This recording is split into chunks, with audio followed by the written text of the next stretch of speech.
Salve discipuli, this is help for your Latin studies. Henle Latin 1, exercise 38. And in exercise 38, we are given sentences in English and asked to translate them into Latin.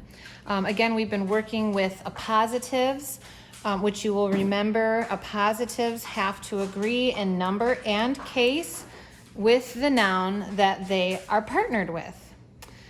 So we have in this case, and I wrote it out here because I find it very helpful to parse the English sentence before translating it into Latin. So we'll do that together and then we'll translate it. So number 1 of exercise 38 says, Christ, the Son of God, is man on account of the salvation of men. All right, so we have Christ is our subject. Christ what? Christ is. That's our verb. Christ is what? Man. This is going to rename Christ. That makes it our PN. So we have an SVLPN. We would recognize the phrase on account of as a Latin preposition propter. So I'm going to just label this whole thing a preposition. And then on account of what? The salvation. That is our object of the preposition, but you will remember that in Latin, certain prepositions take a noun in the accusative case, and certain prepositions take a noun in the ablative case. So propter is one that takes a noun in the accusative case. So we're going to look for that. This is our object of the preposition, but it's going to be, and I'll make a note here, accusative. Let's go back, and then we have of men. Let me see. Of men, whenever I see the word of, I immediately think possession, genitive case. So this is a genitive noun, and it's plural. Just note that there. Now here, let's go back to this phrase that I skipped over. Christ, the Son of God. Again, we're working with appositives, which rename a noun. So we have Christ, a noun that happens to be our subject, and the noun that renames it, or the appositive in this case, is the word son. And so we need to make sure that, and I'm labeling that appositive, we need to make sure that the Latin word son agrees with the Latin word Christ in both number and case when we translate it. And then we have another of phrase, of God, which again, anytime I see of, I think possession and I think genitive. So I'm going to go ahead and make a note of that there. Okay, so with all of that in mind, I think we are ready to go ahead and translate the sentence. I'm going to zoom in just a little bit. Maybe it makes it easier for you to see. Okay, so Christ is our subject, and so we need that noun in Latin to be a nominative singular. It is not plural. So it is Christus. We know from our vocabulary, it is a second declension masculine noun. Christus is the ending. And then we're going to put a comma, and we're going to translate the word son. We're going to translate it also in the nominative singular.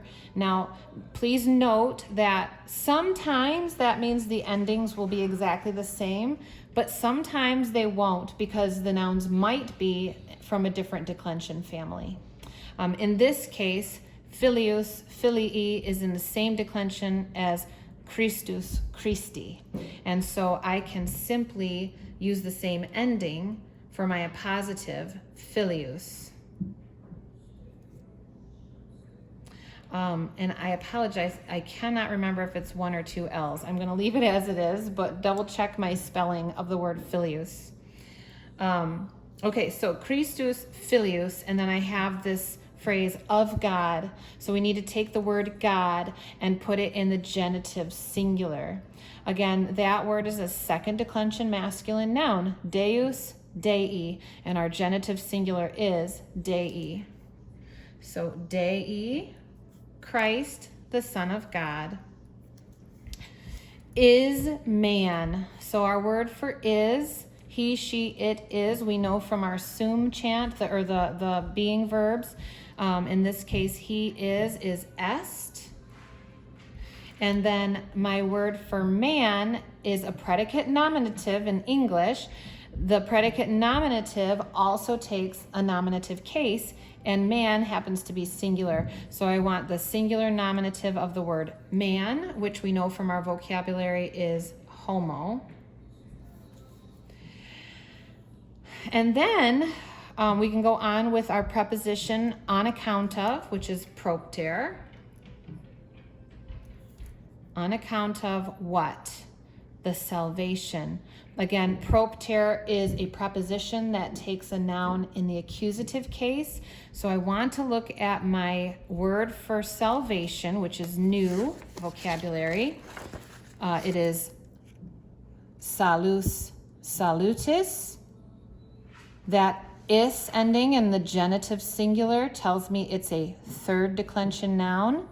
And its stem, if I drop the is, is salute. So salute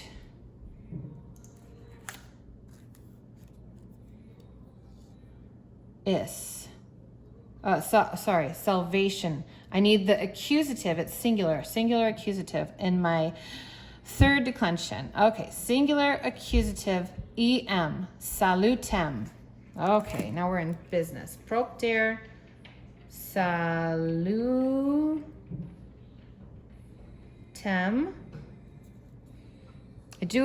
I pay as much attention to those macrons as I can, because I do believe that they can vary the meaning of words, of certain words, if we're not careful. So homo, propter, on account of, salutem, the salvation, and then again I have an of phrase, of men. This is genitive, and this time it's plural. So I'm going to take my word homo, hominis, the genitive singular hominis, take off the is ending. So now I have homin, and I want to add my genitive plural ending, hominum, of men. Okay. Christus filius Dei est homo propter salutem hominum. I hope this is helpful for you, and you have a great day.